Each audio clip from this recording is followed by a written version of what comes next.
restore the concept of fairness and equity in all this. If you don't, and it's a combination of a variety of things. It's not executive competence on.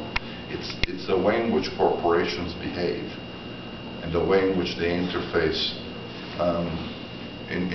with their constituencies. It can't be a unilateral game.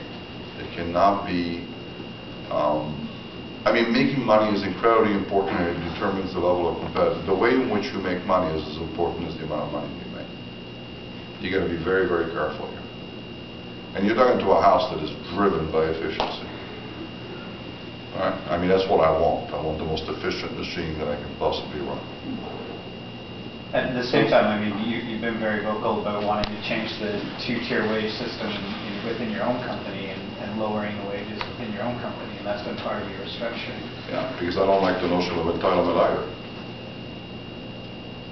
All right, and prior to that, you felt as though the workers... No, but let me finish that. I don't like the notion of entitlement, which if we're all in the same boat, that if I'm doing well, I'll pay you much more than you would have gotten as a tier one. But if we're in the sewers, don't expect to have your role preserved while everybody else is drowning. So that's profit sharing or something like that? Which is what we have, that's really the discussion. It's a question of the ability to share in the upside in a realistic way. Nobody wants to touch tier one wages. They are what they are in the United States. The question is, what is a surviving class for the auto workers going forward? Right? Is it a combination of tier ones or tier twos, or is it a dying class of tier ones and a new wage structure for tier twos that incentivizes them to make even more money than tier one? So what is it in Canada when we only have tier one, and we have wage rates that are, I don't know how sustainable they are. What are they, $10 higher now than they are in the U.S.? Are they 67 in Canada roughly? I don't know whether it's that much, but I'm looking at Reed here behind me. He knows the exact number, but it is an issue. We're in negotiations this year in 2012. It's an issue we need to deal with if we want the Canadian auto workers and that group of people and that manufacturing infrastructure to remain competitive against the United States. That's why I made the reference to the loonie.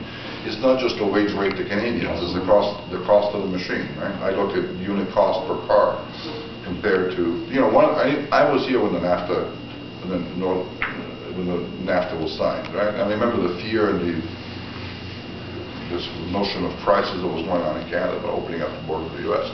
What happened is that we allowed the dollar to decline in value against the U.S. dollar. I mean, we went down to, what, 60 cents, 65 cents at the time? And that was the price that we paid to maintain our welfare system in Canada and regard and protect what was important to us. We allowed the exchange mechanism to do it.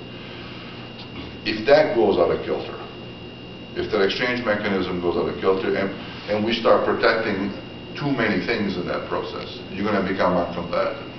You're going to have to give up some things if you want the others. It's that simple. It's not that complicated of a story.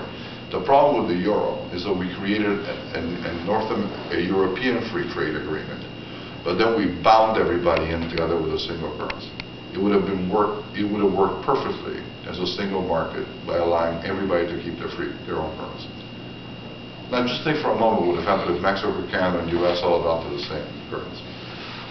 Right? It would have been, in a very short period of time, a bonanza from Mexico. It wouldn't have lasted long, because then you needed the rest of the infrastructure to be as competitive. The thing with Italians is that they like the euro because of the stability that it gives them financially.